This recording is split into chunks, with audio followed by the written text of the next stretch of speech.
Welcome to Unitarian Universalists of Transylvania County. My name is Jean Rowe, and I am a retired Unitarian Universalist minister, and I get to do the whole service today because our minister, Reverend Bob Rengillian, has the day off. There must be those who are restless for respectful and loving companionship among human beings, whose presence invites people to be themselves without fear. There must be those who gather with the congregation of remembrance and compassion, draw water from old wells, and walk the simple path of love for neighbor. And there must be communities of people who seek to do justice, love kindness, and walk humbly with God, who call on the strength of soul force to heal, transform, and bless life. There must be religious witness. This is what we are called to do. This is who we aspire to be. I have one announcement today, and that is to remind people that we are having Fellowship on the Green, second and fourth Tuesdays at 11:30.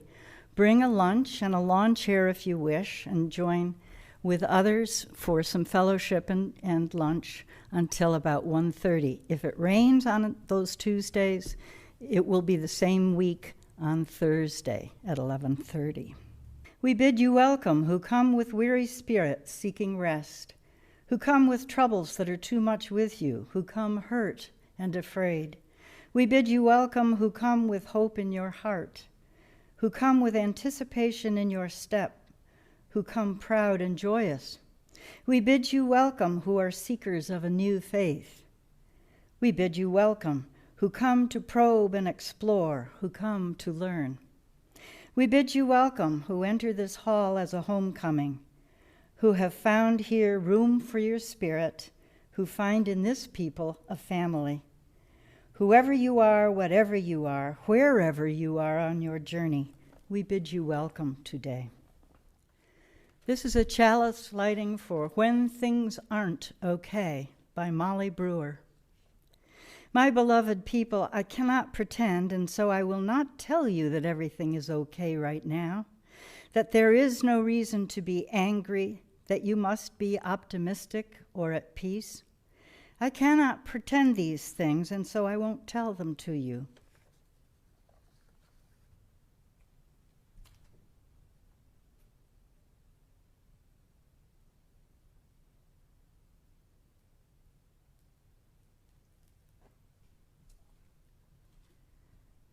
But now our chalice is lit, and so all I ask in this moment is that we remember the words of Rebecca Parker.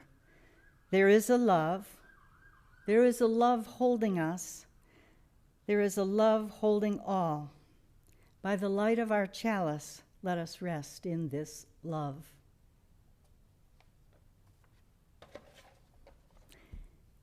Now we will sing together hymn number 123, Spirit of Life. We'll sing it through twice. The words will be on the screen.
giving life the shape of justice.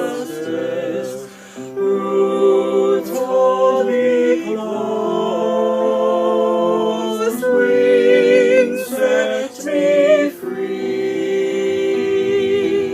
Spirit of life, come to me, come to me.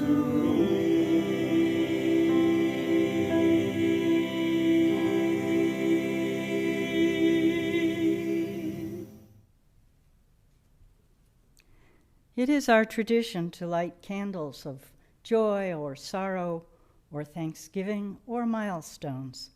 Today I will light 6 candles. The first is for those who are ill and those who are dying and those who love them.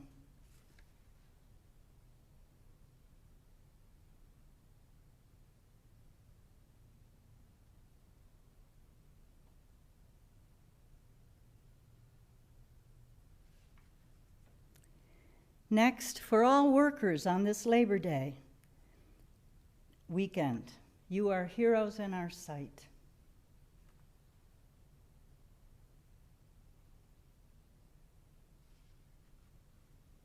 For those who are dispirited and weary and frightened.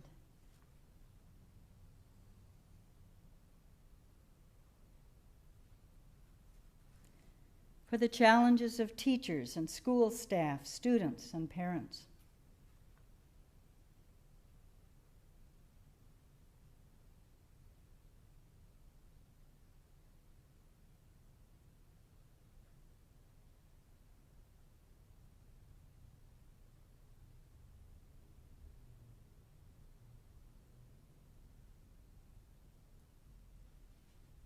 For all of us who are weary of living in difficult times.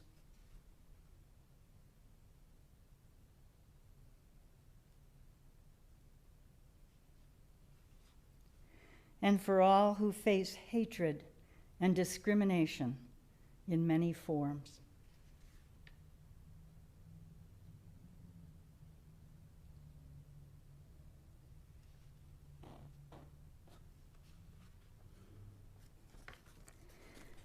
Today I have a prayer.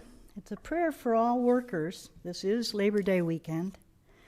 This was written by a United Church of Christ person who is a minister for economic justice and is vice president of Interfaith Worker Justice. Her name is Edie Russell.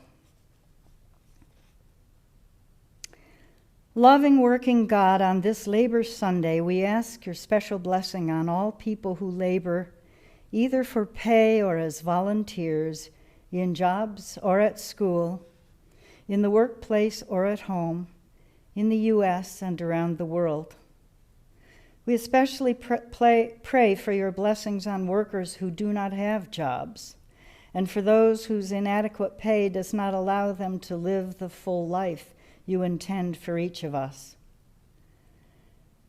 Creator God, help us to build a new world in the midst of the old, a world where all workers are valued, a world where those who clean houses are also able to buy houses to live in, a world where those who grow food can also afford to eat their fill.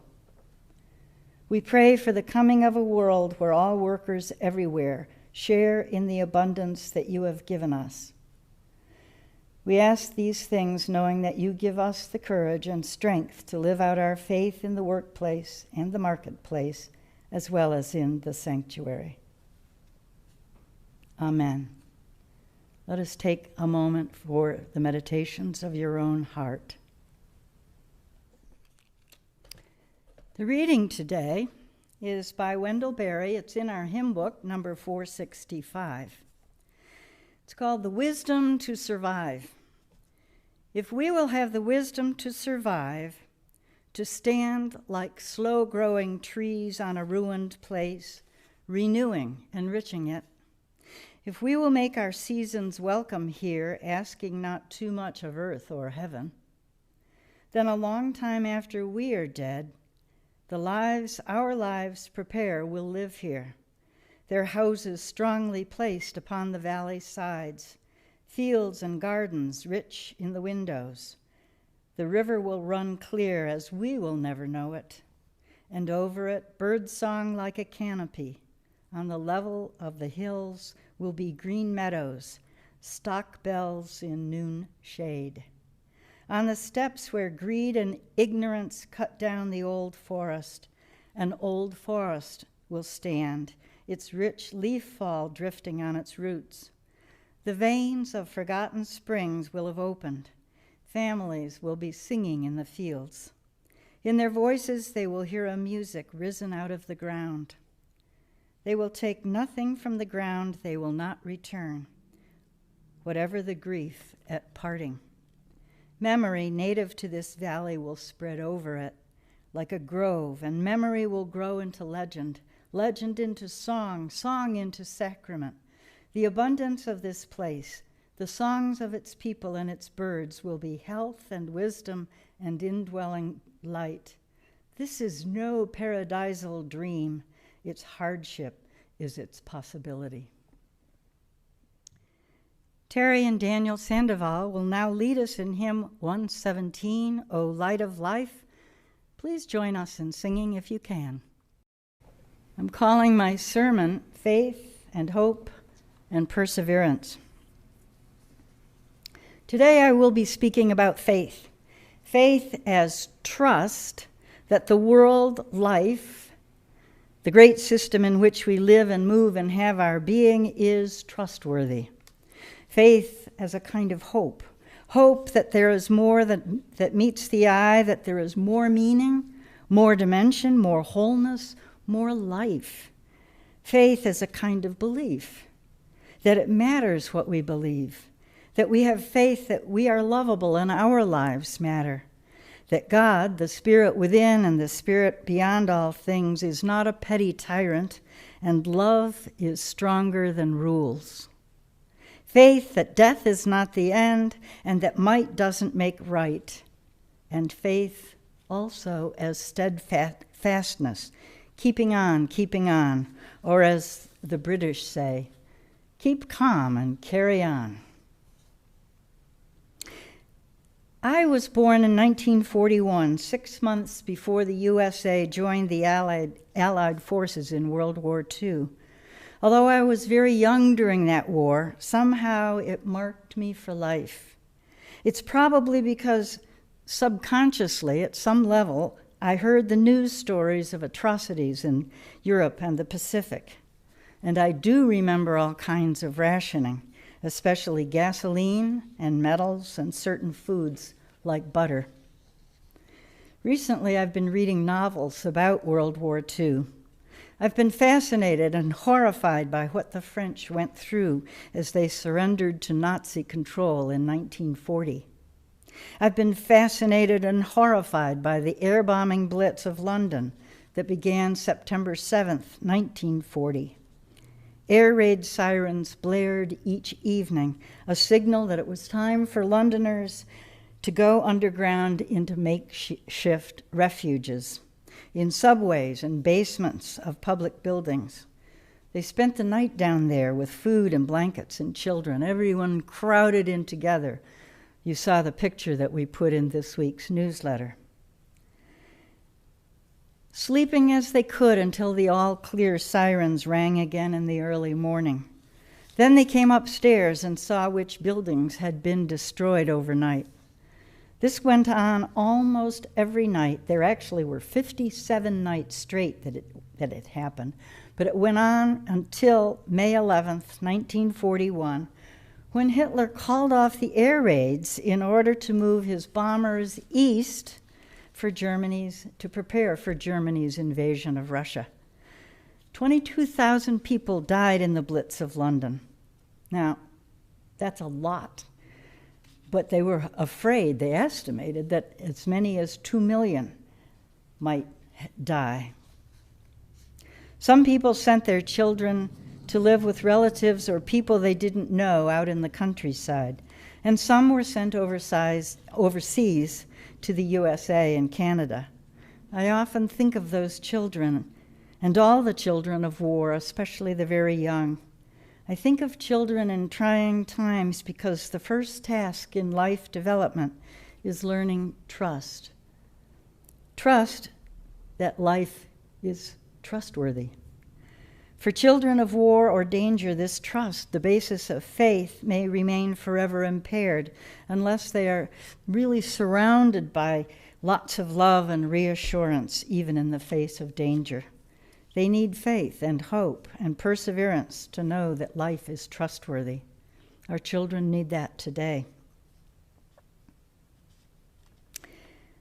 Faith, writes the Buddhist teacher Sharon Salzberg, is an inner quality that unfolds as we learn to trust our deepest experience, no matter what we encounter in life. It is faith that enables us to try again, to trust again, to love again. Even in times of immense suffering, it is faith that enables us to relate to the present moment in such a way that we can go on, we can move forward, instead of becoming lost in resignation or despair. Faith links our present-day experience, whether wonderful or terrible, to the underlying pulse of life itself. Sharon Salzberg says faith is not a set of articles of belief or a credo, but a way of facing life. In her book, Faith, Trusting Your Own Deepest Experience, Salzberg uses the example of her own life, which was pretty tough as a kid. Her father left home when she was 4. When she was 9, she was sitting with her mother, who had just come home from having surgery at the hospital, when her mother started bleeding heavily. The girl tried to find help. Her mother managed to call for an ambulance, and the last she saw of her, her mother was being loaded into an ambulance. Her mother died 2 weeks later. Sharon went to live with her father's family. Sometime later, her father showed up, took an overdose of pills, and was taken to a mental hospital by ambulance, and that was the last she saw of him as well. She grew up feeling like a failure, as if when she loved someone, they would disappear or die. She spent a great deal of her childhood in bed, just hugging herself. But the rest of her life has been a journey to wholeness, a journey she calls faith. The heart of her journey was going deeper into the heart of things, listening for the still small voice of intuition and trusting the journey. She became a practicing Buddhist and then a teacher of Buddhism. Many times she confronted fear. Each time she faced her fear squarely, shook hands with it, explored it, and something emerged from the depths of her psyche to bring her new faith in life and a larger connection to being itself. She used the musical metaphor of taking apart a chord to see how it is structured. What happens if I focus on each part of the chord? In meditation, Buddhists learn to do such mental exercises in mindfulness. They pay attention, sitting and breathing quietly, observing what happens. Each time she did this, new insights emerged and she grew in wisdom and understanding. Ah, now I see. New doors are opening. Others, not Buddhists, but others use the language of God, saying, when I am in my darkest hour and pray, finally some word of comfort comes and I feel at home and whole once more. My heart is enlarged. I see that I am not alone. I understand. And this is good news. This is good for the soul. As Sharon Salzberg puts it, as we open to what is actually happening in any given moment of our lives, whatever it is or might be, rather than running away from it, we become increasingly aware of our lives as one small part of a vast fabric made of an evanescent, fleeting, shimmering pattern of turnings. Letting go of the futile battle to control, we can find ourselves rewoven into the pattern of wholeness, into the immensity of life, always happening here, whether aware of it or not. I experienced one of those reweavings. After supper one Christmas evening when my sons were teenagers, we were just cleaning up, relaxing, nibbling on whatever leftover goodies there were, and a phone call came from my mother-in-law, distraught and sad. "Tom just died," she said. "We went out for dinner with friends and we had just returned home. He took off his shoes, he said he didn't feel well, and he fell over. He was dead before he reached the hospital." We were shocked. This was the first of our parents to die. My then husband David was devastated. I felt as though the world was split open, for of course it was. Relationships with my husband's family weren't bad, but they were not particularly wonderful and close either. It would be a hard time with difficult moments, I thought. I was fearful. David made plans to fly from Little Rock, where we lived at the time, to Cincinnati the very next day. I and our sons, ages 13 and 15, would make the 11-hour drive the next day. In shock, we moved through the motion of things we had to do. But suddenly, without any conscious thought, it came to me exactly what we must do. It was as if a small voice had spoken. "The fabric of your life has been torn. It has been rent asunder, as they say. Now you must begin the reweaving of relationships so the whole will be mended. You will see the broken place, but the fabric will be made whole." As it turned out, as the time in Cincinnati proceeded, there was more honesty, more openness and candor than I had ever experienced before with this family, just as if reweaving were in fact going on by some unseen process, some extra hands. From that, I learned to trust the process. As I read more of Sharon Salzberg's story of growing faith, I made some more connections. She was using the language of Buddhism. A Buddhist teaches that in learning to be free of suffering, in facing fear or difficulty, there are 3 refuges. You take refuge in the Buddha, the Dharma, and the Sangha. I found myself translating into language I used. When the way is lost or hard, turn to the great ones who embody the truth, the Buddha, the Christ, the prophets. Believe that you can survive and transcend as they survived and transcended. They gave us a shining vision of wholeness. Salzberg held a vision of the Buddha as an exemplar of what a human could accomplish. And second, take refuge in the Dharma, the teaching. Salzberg saw the teachings as the embodiment of eternal truths and therefore trustworthy. I realized that it does help in troubled times to read the stories, the scriptures, and the teachings that give us comfort and insight. It's good to spend time with the wisdom of those who have gone before. After the terrorist attacks of 9/11, I collected many readings to help me through my fear and keep on ministering to my congregation. By now I was in Memphis and married to Lackey. One of the readings I found was from someone I consider one of the wise teachers of the 20th century, Eleanor Roosevelt, who said, "You gain strength, courage, and confidence by every experience in which you really stop to look fear in the face. You are able to say to yourself, I have lived through this horror. I can take the next thing that comes along. You must do the thing you think you cannot do." So yeah, I took refuge in the teachings.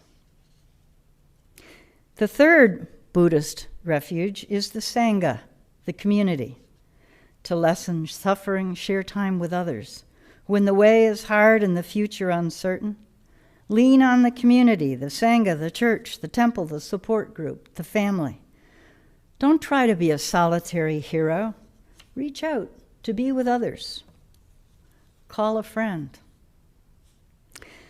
Salzburg discovered that one of the main causes of fear and terror is the sense of being isolated, alone, and disconnected, as if nobody cared about you at all. For her, it often seemed true. Her family was almost non-existent. She was pretty much on her own from an early age. I have often said that we need our church community to give us grounding and insight and faith and hope, so that when the hard times come, we have the teachings and the community to embrace us, even if we are far away. And it's why I think it's really important to bring children into the church community. They need to learn from our community, from the teachings and the exemplars, and feel the love that we can reach out to them. Salzburg also discovered something else, that the 3 refuges just aren't enough. They help a great deal, especially if you do not cling to them as a lifeline.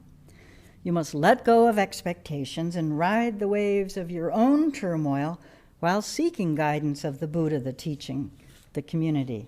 But even more, she found, the thing that heals us into wholeness and freedom is waiting for and trusting your own deepest experiences, listening for your own wisdom and trust that it will come. Be mindful, wait. And this is a universal thing. It happens to people of any tradition. Insight comes to those who wait and listen. I have often turned to the teachings of Ralph Waldo Emerson and Carl Jung. I believe they're saying something similar to Buddha's teachings, as do the mystics and saints of virtually every tradition. It appears that there is a force, a power, a stream of life that runs through everything. Emerson called it the oversoul.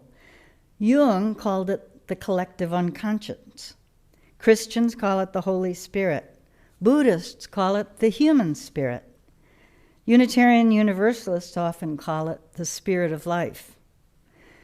My religious education professor in theological school, who happened to be a former Catholic nun, sometimes called it the much more dimension of being. I believe it is all the same force, power, spiritual reality. When we are still and when we are genuine, authentic, and listening, something deep down inside seems to speak to us. We have experiences. Answers come to us unbidden. Feelings of wellness wash over us. We know for certain, as Julian of Norwich put it so well, all will be well, and all will be well, and all manner of things will be well. Well, that sense of well-being came for Sharon Salzburg definitively during a meditation retreat she was on in Australia. Many years after she had become a well-known teacher of Buddhism. After she arrived at the retreat center, she became overwhelmed with grief. Grief she had not felt in decades, missing her mother, fixating on her mother's death. Who knows why these things happen when they come to us so much later? She went to the leader of the retreat for help and guidance, and he said to her only, "Be mindful of the pain." For days into weeks, she struggled to take refuge in the Buddha, the Dharma, and the Sangha. She meditated and walked outside.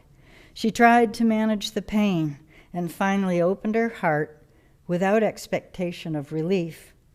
She just tried to live each strand of grief like taking a cord apart. And one morning, on the stairs, walking in mindfulness, her being just opened up. She became aware of, I quote, a tremendous sense of presence, and with it a feeling of release, joy, and love. I felt like a child thrown up in the air by a tender parent whose loving arms waited to catch me safely back from my transport of freedom. I knew with sudden conviction that no matter how deep my despair, life was always there, and its essence was this inclusiveness I felt as love. It was big enough to contain whatever brokenness or sorrow might arise. Standing on that staircase, With its shabby wallpaper, worn carpet, and dim lighting, I was rocked by faith in that enormous sense of life. When I read that passage, I had a sense of déjà vu, because I have experienced something like it, not on a shabby staircase in Australia, but on a city street early one morning in Cambridge, Massachusetts. Again, on a grassy bluff on an island overlooking the Atlantic Ocean. And again, deep in the middle of the night in a bedroom far away from a home. Waves and waves of love, knowing deep in my bones that at the heart of the universe is love, and I was loved. I've read other accounts as well, from the Catholic psychiatrist priest John Powell, who despaired for months that he had really no calling to ministry and that life was actually an empty charade, until one night in prayer, he was a seminarian. One night in prayer, he was overcome with feelings of being loved absolutely and unconditionally. The psychologist William James, around the turn of the last century, around 1900, documented more such reports in his classic book, The Varieties of Religious Experience. It's uncanny, and it's universal across all cultures and times.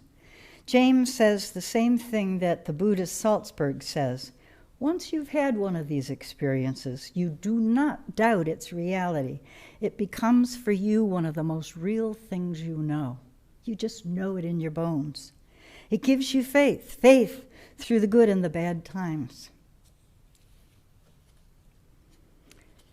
Many of you know that in early June of last year, 2019, a routine colonoscopy found that I had a cancerous growth in my colon. Later that month, I had surgery to remove that growth, along with about 8 inches of my colon. A biopsy showed cancer in 1 out of 14 lymph nodes tested, and so my new cancer doctor said I should have 12 rounds of chemotherapy about 2 weeks apart. That started August 5th and ended March 5th of 2020. I remember my reaction to each piece of news. Surprise, this is happening to me? Some acceptance, oh, I guess it's happening to me. Sorrow, determination, faith, and hope. The nurses and doctors were supportive, kind, and hopeful, which helped greatly. My husband, Lackey, my family, and some dear friends surrounded me with light and love, and one brought a special blanket. You, my church community, stepped in to help during and after surgery, and you sent cards, lots of cards with encouragement. A niece who had had colon cancer some years back kept texting support. But it was some inner reserve of strength built up over the years that kept me calm and steady, some sense of faith that all would be well, and it is. I'm cancer-free, with a CAT scan in June and a colonoscopy in July to tell me so.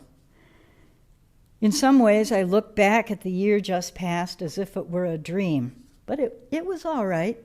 I kept calm and carried on, as the British say. So far, I've been talking about personal faith, the faith you have for your own life, but there is also community, worldwide faith as well. We forget it at our grandchildren's and great-grandchildren's peril. What we do and decide now has consequences for the long haul. The poet-philosopher Wendell Berry, in the words of today's reading, likens this long-term collective faith as having the wisdom to survive. If we will have the wisdom to survive, to stand like slow-growing trees on a ruined place, renewing, enriching it, if we will make our seasons welcome here, then a long time after we are dead, the lives our lives prepare will truly live here. Not since the Civil War, the war between the states, the war of northern aggression, the war of secession of the South, however you want to name it? Have we been so fearful of danger on our own soil? Not since the great world wars and the Cold War threats of nuclear destruction of the 20th century have we worried so much about the well-being of our way of life. Our children, our grandchildren, our great-grandchildren, and those yet to be born live now as our foremothers and forefathers did in a world where there are frightening, threatening events. A strange, terrible, and highly infectious virus, a weird and divisive political scene, lies and rebuttals floating through the airwaves, schools and teaching topsy-turvy, protests and sometimes violence in the streets as people are fed up to here with 400 years of racism. And once again, it matters how we respond. We can become more dehumanized. We can project hatred outward as extremists do. We can become more polarized and divide the world into us and them, the good guys and the bad guys, and demonize the baddies. We can withdraw from the wider world and wrap our arms more tightly about anything that is me and mine, or we can become more deeply human, more deeply holy and far-seeing. As I thought about Sharon Salzberg's life and thought, I was struck by something else she said, that although the Buddha had died 2,500 years ago, his voice is still being heard, voicing the Four Noble Truths, singing compassion and freedom. So too the prophets, the Hebrew prophets, and Jesus of Nazareth and Martin Luther King Jr., calling us to live and work for justice and love. Now it is time to live as an example of compassion and faith and perseverance for ourselves and for others, to teach our children and grandchildren what it really means to embody the human spirit, the spirit of life, and to be in touch with holiness that transcends fear.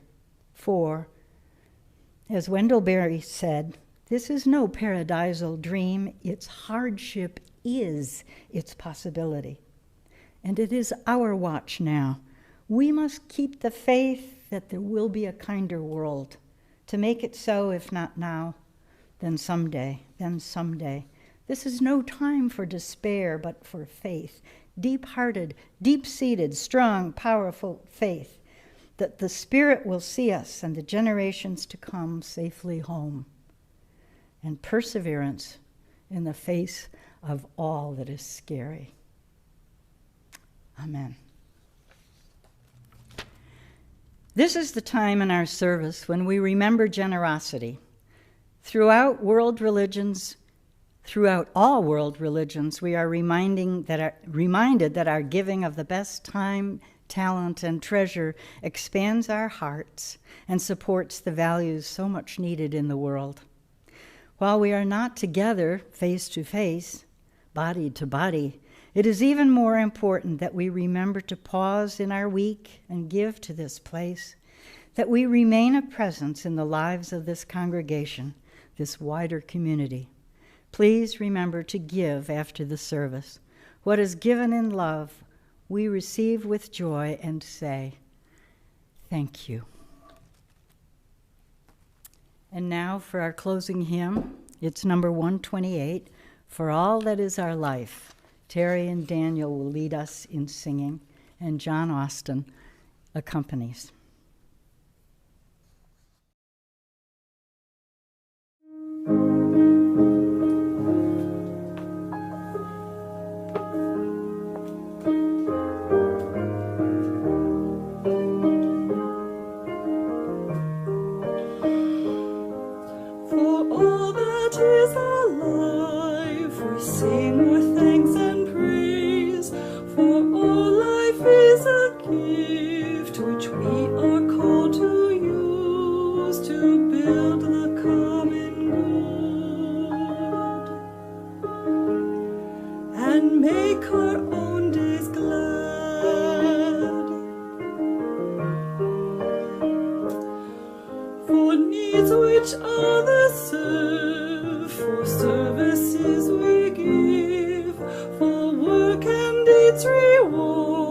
For hours of rest and love, we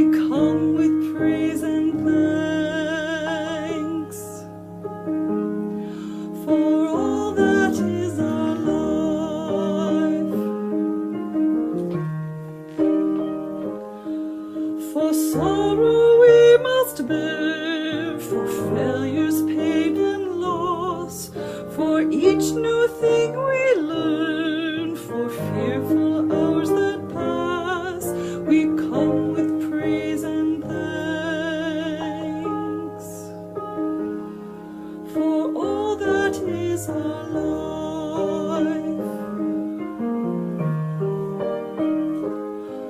for all that is our life, we sing our thanks and praise, for all life is a gift which we are called to use to build the common good and make our own days glad.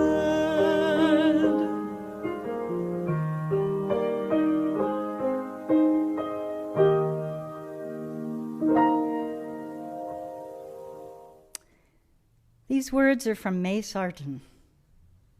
Let us be gentle to each other in this brief time, for we shall die in exile far from home, where even the flowers can no longer save.